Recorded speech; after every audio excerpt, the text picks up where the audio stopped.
Gunn here at Terrifica.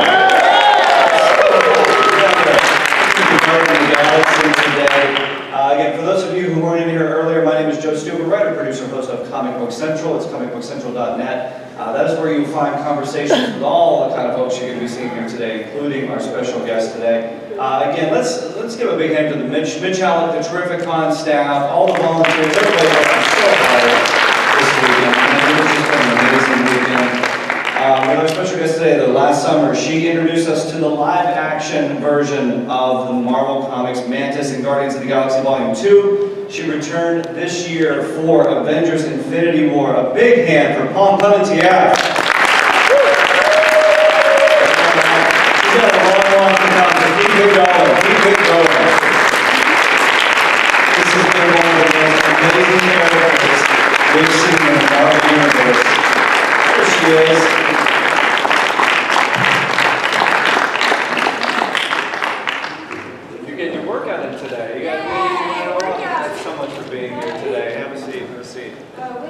You can sit right there, I'll sit right here. I've got the cues, you've hopefully got the A's. Hopefully you guys have some cues too that you want to ask. So there's a mic here. We're going to be taking some audience questions as we move forward a little bit, so think about your questions. We'll get into that. First of all, congratulations on this. My goodness, being part of the Marvel Universe. I know you started like independent films and things, but could you ever imagine being in a universe, Marvel Universe this big? I mean, how do you even process that? I mean, it feels still surreal.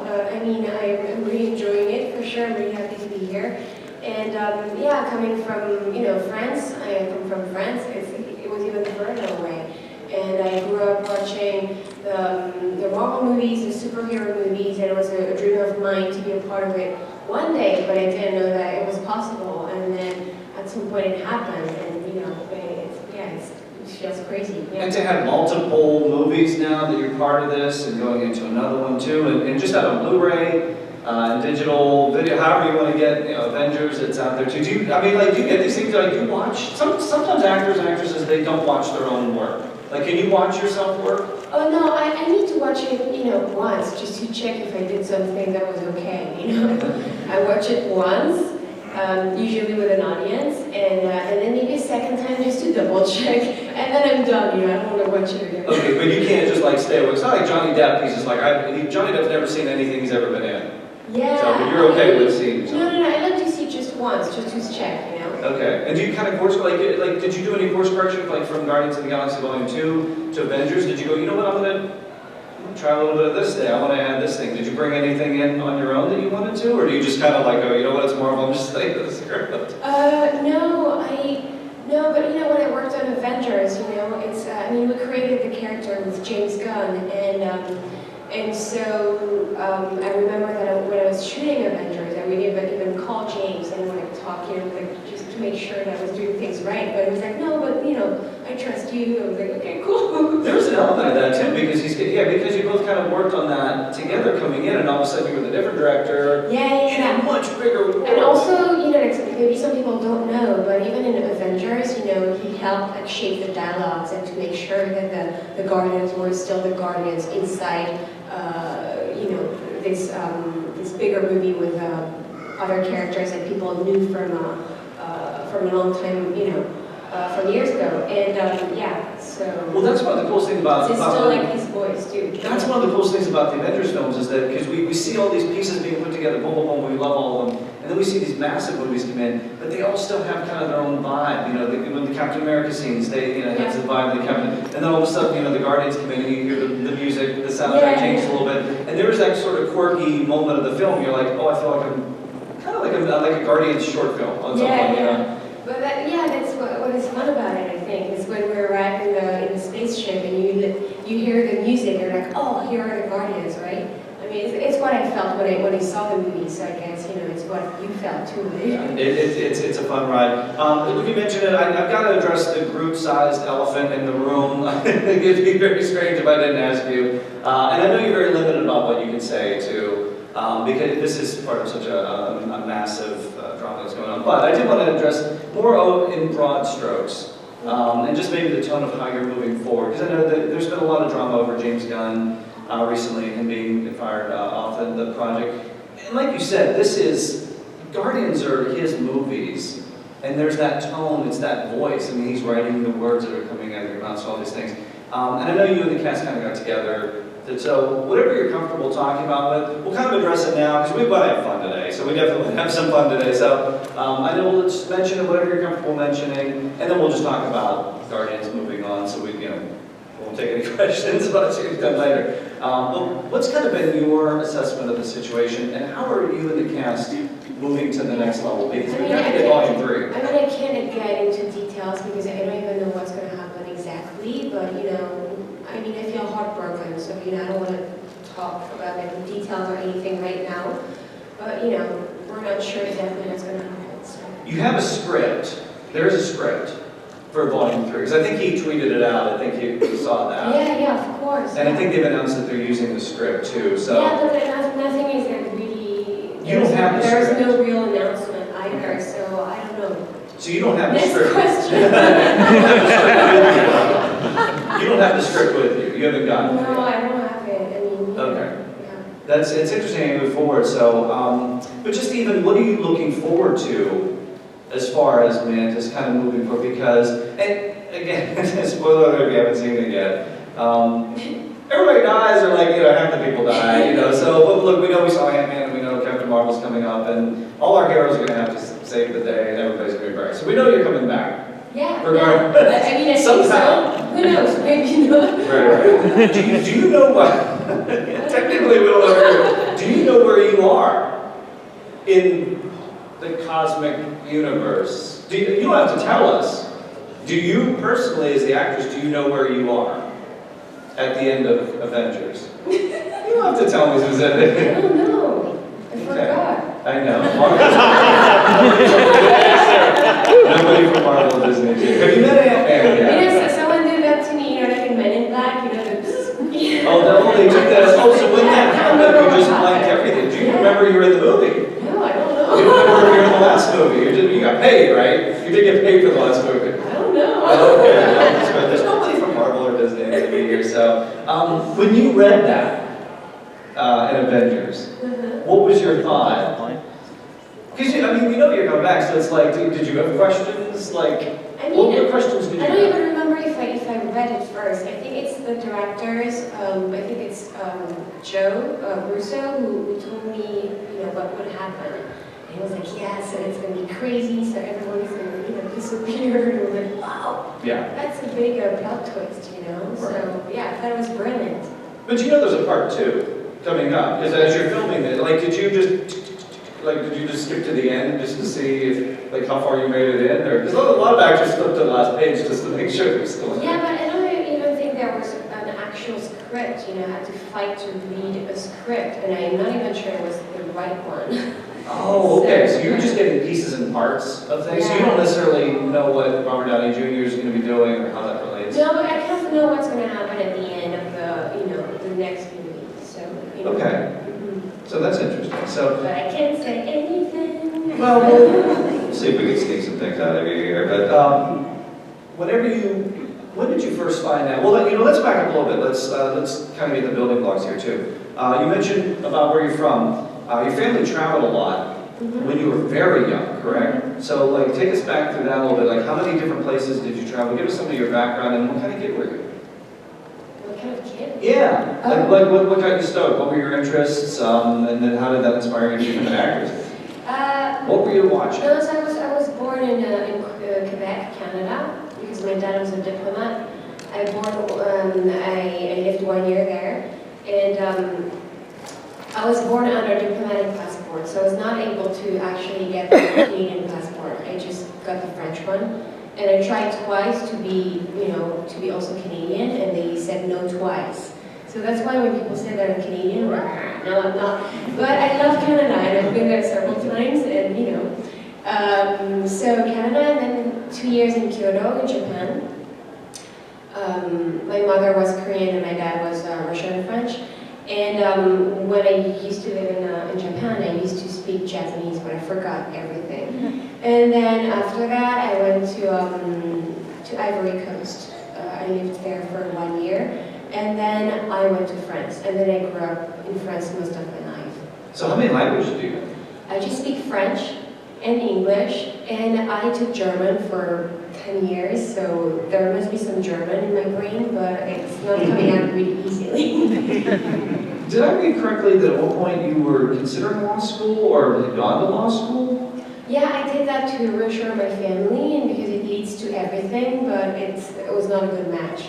Why wasn't it a good match? What was it, and what made you think of that career path? I mean, no, it's, I really respect people who do that, and, it's really hard, but, studying law books for, and learning everything, and, it was just like it was not my thing. It was drawn to something more, less structured, I guess. Had somebody recommended that to you or something? Or you're like, oh, I'll look into it or something? No, or did you like watch Perry Mason or something when you were younger? And you're like, no, but when I was at school, yeah, I don't know, like people, I mean, it's a great school to go to, and it can lead to a lot of different jobs too, so, yeah. Well, probably would have been helpful in acting too, with managing and contracts, and you probably know how to read a contract pretty well. My uncle who raised me used to tell me, oh, you'll be a judge when you'll be an adult, because, you have a sense of justice, and, he was imagining me like very like a judge. It makes me laugh because I'm doing something that is so different from that. So you had some family encouraging you that, okay, so around what, 19, the acting bug sort of took over, and then how did that take? I tried, a theater class, and I really loved it, and I loved creating characters on stage, and and then I did that, and then I got my first audition thanks to this school, and then my first agent, and then, little by little, I, became my life. What was it about the acting? Because obviously completely different than lawyer and being in law school, but was it the instant feedback from an audience? Was it, I'm doing something and I'm getting this instantaneous reaction? What was it about acting that just made you go, this is it, I gotta do this? I mean, yeah, of course when you're on stage and you're performing or, like doing a scene or anything, yeah, it's really fun to have the instant reaction of the audience. It could be laughs or it could be more emotional, and it was really fun to do that. And also, I don't know, I always thought that it's kind of boring to be just myself, all the time, and it's fun to just be different things and create different universes and and have fun and be weird, because life is, can be boring sometimes, and I love doing that. And also more like movie-wise, I love to watch movies, so I wanted to be part of that in some way. So acting was, a way to be a part of that, and a part of escaping reality. Was there a movie or an actor or actress that you had seen that sort of inspired you and you wanted to emulate? Yeah, I mean, when I was 16, because I think it's, when you're 16, I don't know, when you watch movies, maybe it has a bigger impact on you. I remember watching Old Boy by Park Chan-wook, and I really loved that movie, and I thought that it reminded me of a great tragedy, and it was really powerful and also violent, but also beautiful, and I loved it, and I loved the image and the lighting and the music and the acting and everything, and I wanted to be a part of it. And so yeah, it's one of the movies that made me want to pursue acting in some way, I think. So you said the name of that film was? Old Boy by Park Chan-wook. It's a Korean movie. Okay, so it's a masterpiece. Your first Hollywood film was Spike Lee. Yeah, in some weird way, it was the reinterpretation by Spike Lee. Was that just coincidence? Or did you go, oh, I've heard about this, I don't know, know, maybe coincidence, maybe it was just, destiny. Well, I thought it was good because in the film it was Josh Brolin, Elizabeth Olsen, and Samuel L. Jackson. So is this like Avengers prequel? I mean, what is this? Yes, in some ways funny, yeah. Did you guys, when you got on set, did you just go like, remember that old Spike Lee movie? No, it's funny because when I went to the Avengers set, I went to Josh Brolin, who I had worked with on Old Boy, and I said, hey, second time I'm trying to kill you. Because you got that old fight with him in the yes. Spike Lee film, right? Yeah, so it would be nice one day to do like a comedy or something where we actually actually like each other, you know. Were you not trying to hit him? Yeah, he was actually in real life, he's really nice, you know, and I remember shooting Old Boy with him, and he was so generous and, you know, and great and helpful. And I remember that after wrapping, when I wanted to have a green card, you know, after finishing my ON visa, I asked him if he could maybe help me or like write me a letter of recommendation, and he did it. You know, he did it in like 2 days. He sent me a beautiful letter, and it was really sweet. You know, not everyone does that. Oh, it's nice to know. Yeah, did he remember filming? I mean, did he remember working with you on the first film? Because I was going back a little ways. Yes, he remembers. Oh, okay. I mean, throwing punches at him, I guess it's kind of hard to forget that as well. When did you, okay, so you mentioned you'd seen, did you see a bunch of the Marvel movies, or were you aware of them, or like, had you seen all of them up at that point? Up until the point when you got Mantis, had you seen the Marvel movies coming into that? Yeah, you mentioned you'd seen a few, but I didn't know if you'd seen all of them. I saw all of them in theaters. You were a fan? Yeah. You were a fan of them? Yeah, I never really read comic books. I don't know, I don't... No worries, you're in a safe place, it's fine. No, but I tried, and then I was just a little bit confused, and, you know, I like to watch movies more. Yeah. Well, and did that help you in any way that maybe you weren't familiar with the comic? Because Mantis, the comic book counterpart, is completely, goes in a different direction. And there's so many different variations of her, I think, too, when you go back through the history. How did you approach, well, let's talk about the casting process first. Let's talk about the casting process before you even got the gig. Mm-hmm. When did you first hear about it? And because it's, Marvel movie, like, did you tell your agent, go get me a Marvel movie? I gotta be in one of these. No. I did a first audition thanks to my agent and manager, and then a second one with James Gunn and the casting director. And then the third one, they flew me to Atlanta to do a screen test with Dave Bautista, and it was still James Gunn and the people who would work on the movie. Then you knew it was real. Yeah, it was crazy. It was amazing. And it was amazing to get to work with James and to get to work with him, and even at the audition, and he would like tell me about the character and how he would imagine it. And it was really great. It was really exciting. I was really curious. I just wanted to know more about the character, even without getting the part, you know. Okay, so what did he tell you about the character? Because you're going in cold. You might know superheroes, Marvel, I get Captain America, and you know, Black Widow, and all these different things.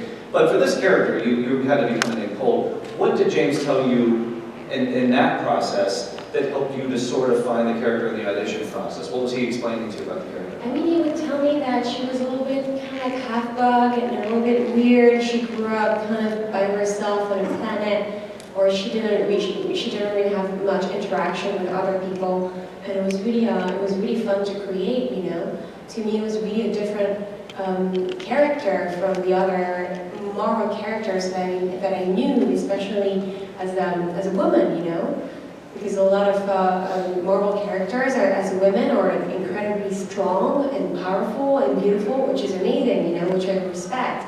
And I love that. And but Mantis is different, you know. It's what is fun about it, you know. Well, and even because you have those characters in Guardians, you have them in Avengers already. So if you have another one, at least this kind of balances that out. And correct me if I'm wrong, I think Mantis is probably one of the strongest characters, if not the strongest. Because didn't you like take out both if I remember right, didn't you take out both supervillains? Yeah. In both movies you were in? Like if it weren't for you, like the movie would end and everybody would be gone, right? Thank you so much. I'm not kidding. I think that's like, but isn't that the incredible strength is that you don't expect this and all of a sudden it's like, oh, that's the person saving it. Yeah, it's true. It's what is fun about it. She doesn't even know how strong she is, and she is actually extremely strong, but she doesn't look like it. And she's not like, yeah, I'm gonna kick your ass. But she said, I'm gonna kick. But she can take you out without that. Did you have any concerns about the costume? Once you did your comic book, because you did read some of the comic books. I think you read a lot of the comic books, didn't you? Yeah, at first I thought that maybe I would be like, too sexy and too like the comic books, and I didn't want to wear that, you know. I thought it was kind of ridiculous. And then Did you express that concern? No, I didn't. Like, because I trusted James. You know, Right. I saw what he did with the first movie and how amazing the characters were and how deep and interesting they were. So of course, she was not going to wear like a yellow and green bikini. Yeah. There's some very strange costumes that she has through, and some normal ones. But obviously, you never know where they're going to go with that. In the movie, it's a comic book plus you're coming in new. So, if you folks have any questions. Why don't we go ahead and just start up? There's a microphone right there, and you can just state your name when you come up and have at it. I'm Mike. I had a picture with you yesterday. Yeah, I saw you yesterday. Yeah, I'm not trying to bring up anything too personal with you, but I know in your life you've had some trauma, some hard stuff, and that kind of goes with Mantis, because the character of Mantis feels other people's feelings, when you touch somebody, I think when you touch Drax, you cry, because when you touch somebody, your power is kind of being super vulnerable, and taking what's in someone else into you. Do you think that part of your life, the difficulties in your life, helped with you creating that character? And if I'm asking something too personal, please just, Oh, that's okay. I don't want to be, I think it helped for sure, and I think maybe it shows, this way of expressing myself because of, weird stuff that happened to me in my past, Yeah. It must be, linked in some way.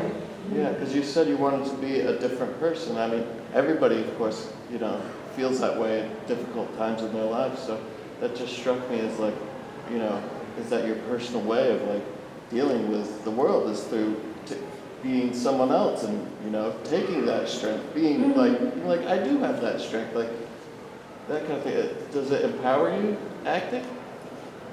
I think so. Yeah, it's kind of cathartic in some way. Yeah. So for sure. And I think what I really relate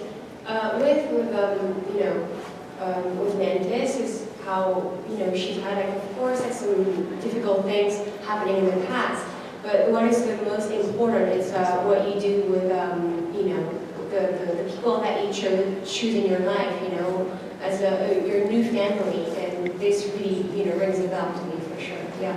Yeah, because you have Thanos, you got him, and they're gonna win, and then Star-Lord screws it all up, and you're not you idiot. You don't say that, You're. Don't be mad at him. I'm a little mad at him. I think in the script they needed that, to move forward in the script. So they did, but as a character, you got to be oh. The movie would have ended right then, right? If he doesn't do what he has to do, the movie ends right there. So I think you don't get a part 2 out of it. Yeah, it's true. It's true. Thank you. Well, thank you very much. Thank you. Yeah, we want to get that paycheck for part 2. Next question. Yeah. Hi.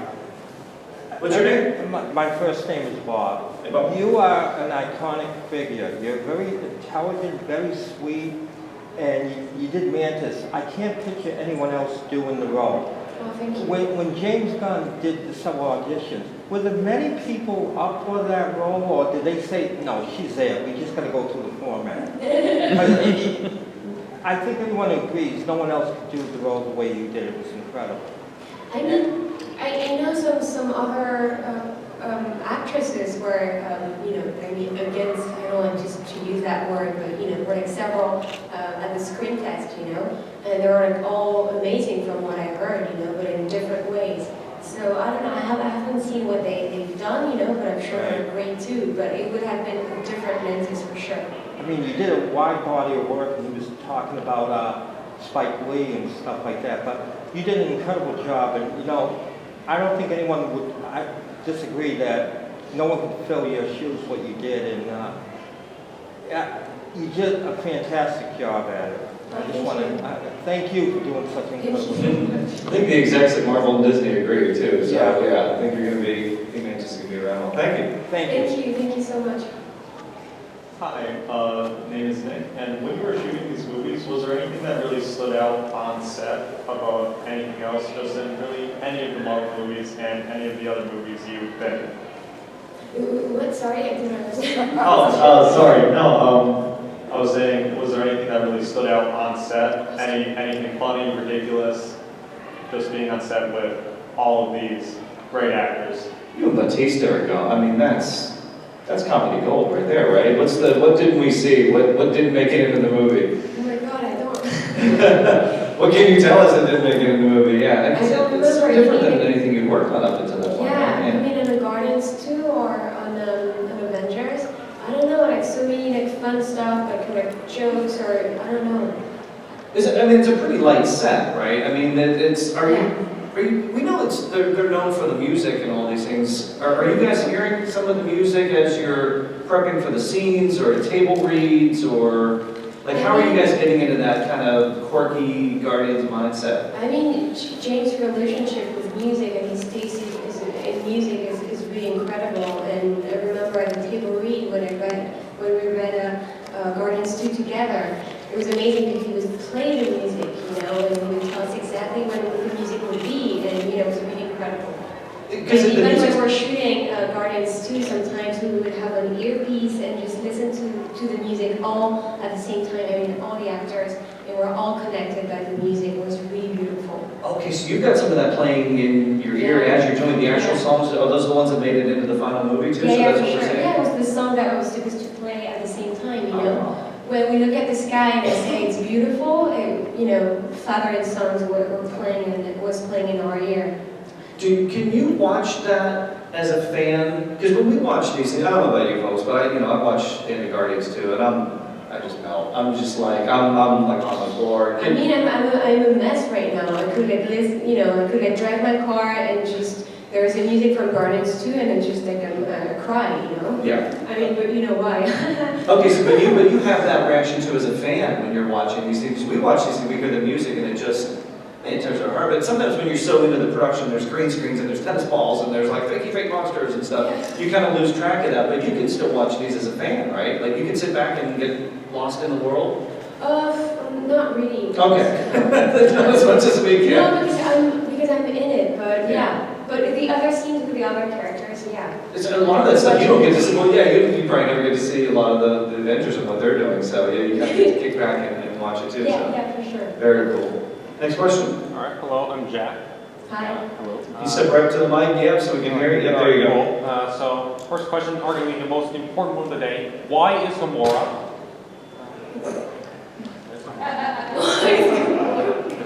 Another question I gotta ask. Of all the movies you've done, is there a personal favorite line you have from one of them? Do you have a favorite line? Avengers or Guardians, anything? I mean, my favorite line ever is "I am Groot." I think it's the best invention ever. No, I mean like. And actually, someone asked me questions for an interview recently, and she was like, "What is your best advice?" Blah blah. And I said, "I'm Groot." Do you guys do that to each other on set too? You guys talking like Groot language? No.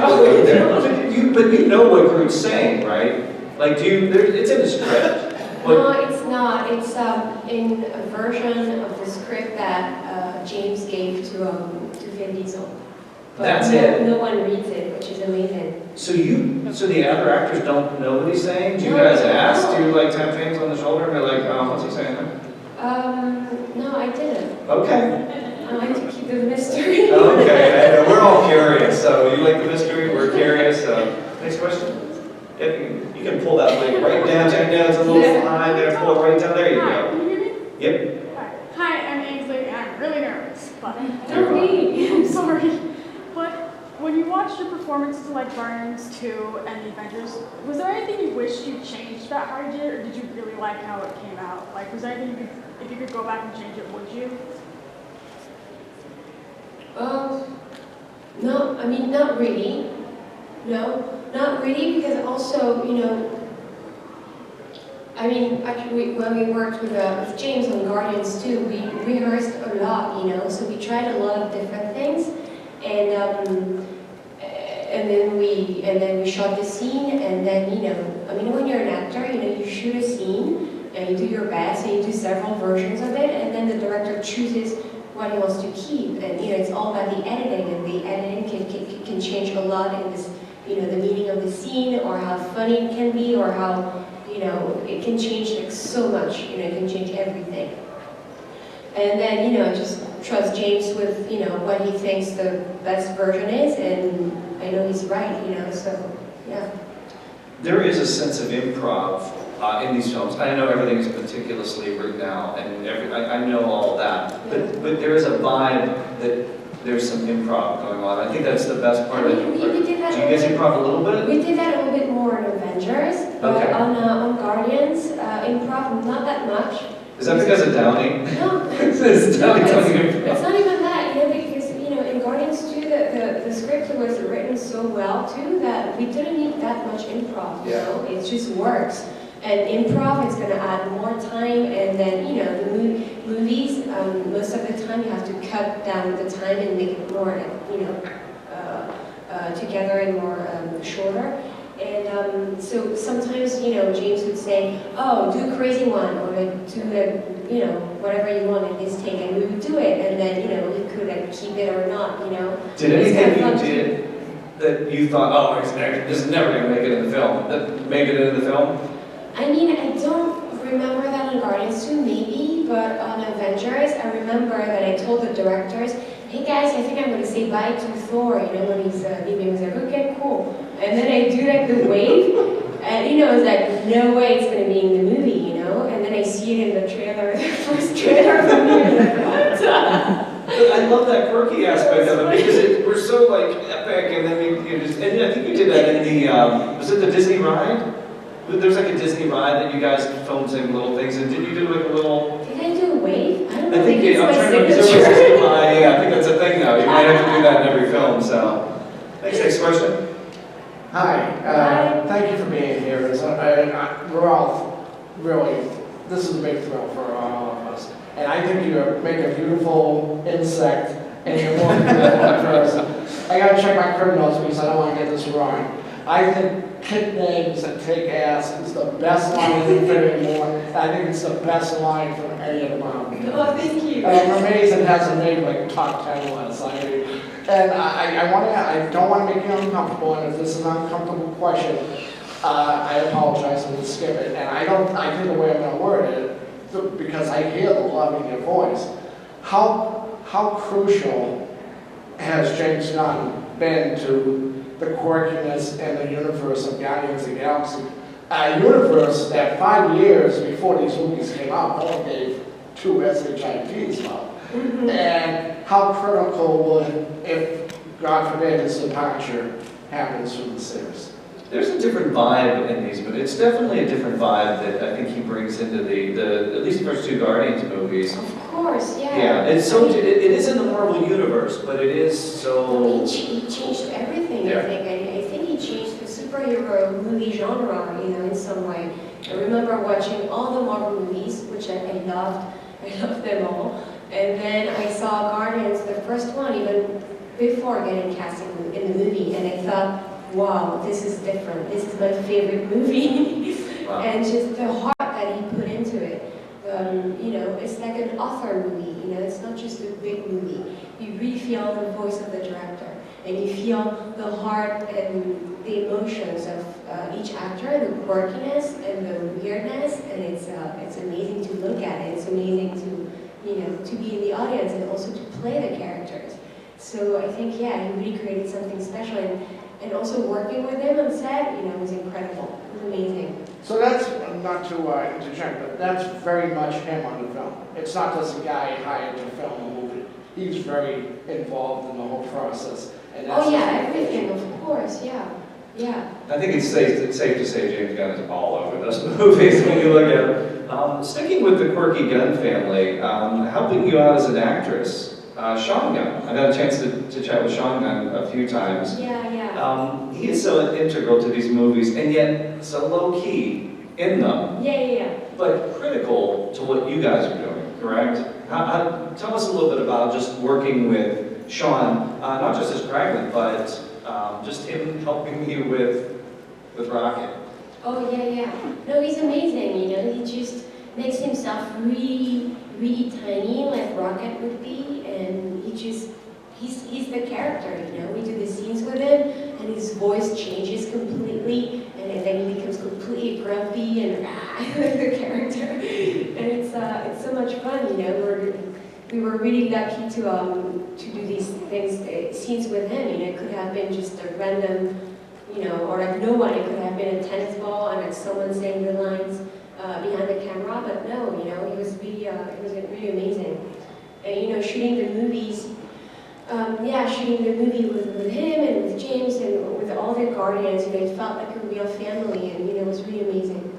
I think that's the thing when you get into these CGI movies. A lot of times, it is a tennis ball on a okay, look up here, look down here, or all green screen, and just having those sort of. And I know it's a lot of green screen and different things like that too, but there are a lot of practical sets that you guys are working with, and so to have that actor, just even maybe from an acting perspective, what does that help you do? Because the scenes that he's provided, for those of you who don't even watch the extras too, Sean plays Greg in the film. We hear Bradley Cooper. We love Bradley Cooper. We hear that as the voice of Rocket. But Sean's actually there acting out Rocket for you, giving you things to feed off of. So how's that helping you just from a performance perspective to have somebody not just a grip, drinking a cup of coffee, throwing lines at you, but to have a guy who's actually emoting the scene for you? Yeah. I mean, it helps, you know, when I say, can I pet your puppy? And then I start like petting his hair, and then he just like actually really like almost bites me, and it's scary. He did that? This is easier to react to than a tennis ball that you're doing that to, and then you're like fake reacting, you know? Did he ever surprise you with anything that like took you by surprise and like actually took you by surprise? Was that one of the? I don't know, maybe he tried to bite me like for real, I think. He's a little wacky. No, he's a little wacky. Yeah. Which is kind of funny, you know? Yeah. I wouldn't put that past him. Do you guys have any other questions? You can just step up to the mic here. Yeah, go ahead. One more. So, did you meet Bradley Cooper ever in real life?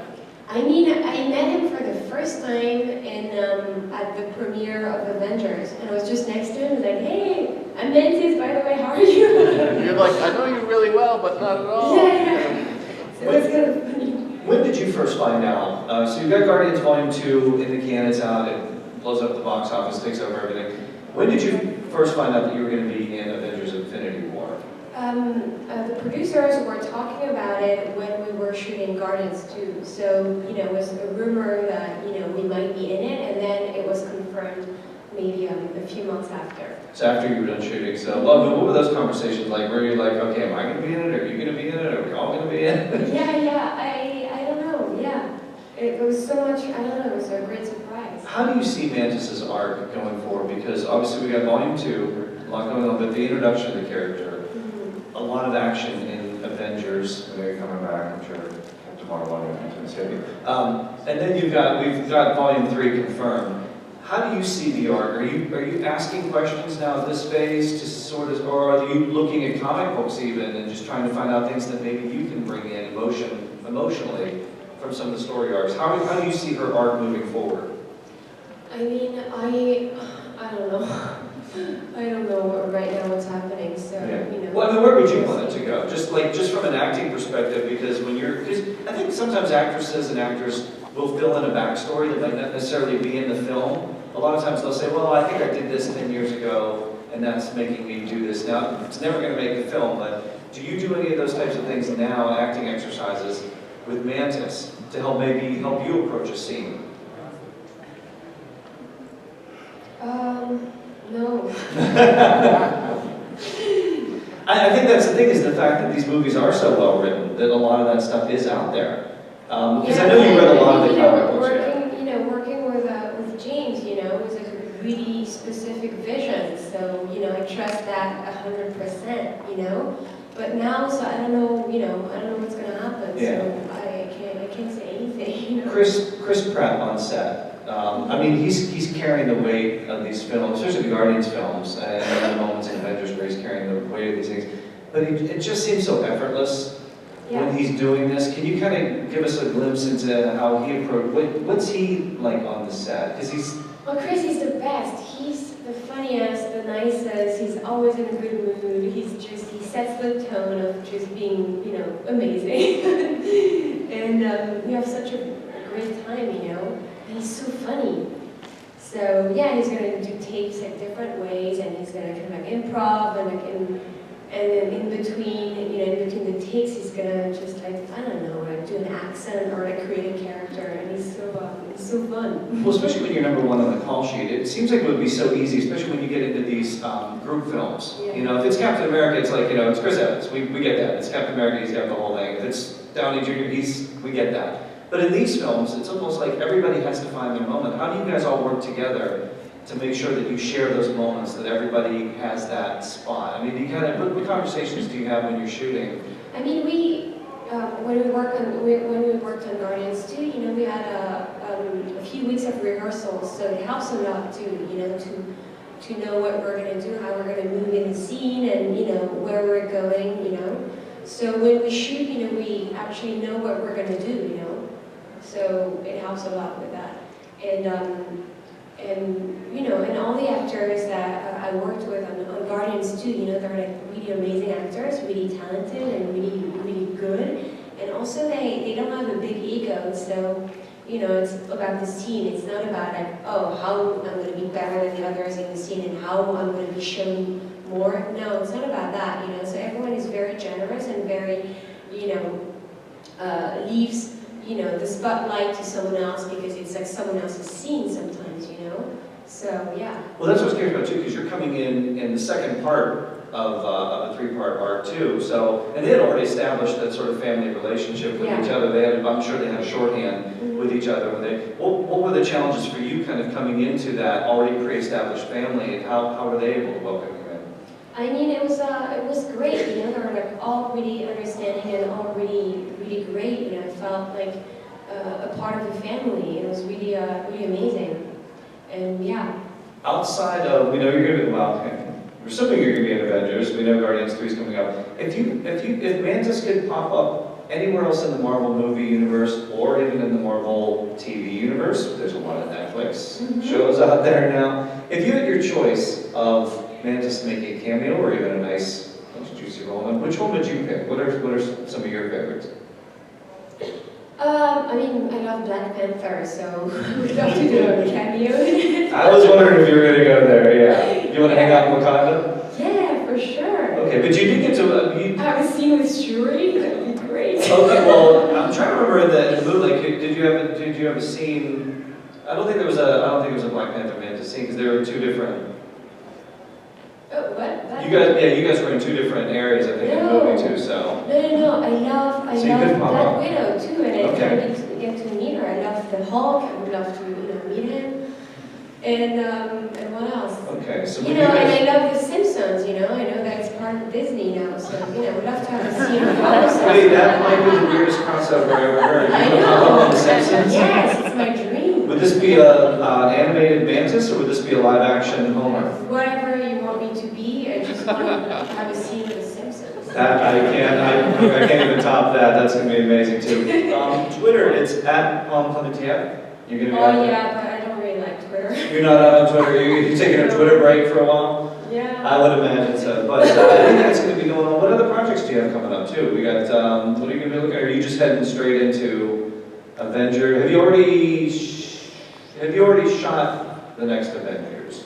Can you say that? Okay, I tried.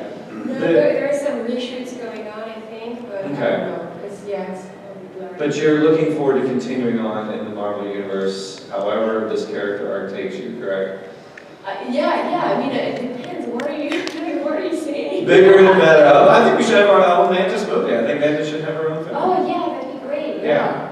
Mhm. We can do that. So we're going to follow you wherever you go. Thank you so much for being here at TrivicCon this weekend. Amazing. We're looking forward to all the projects.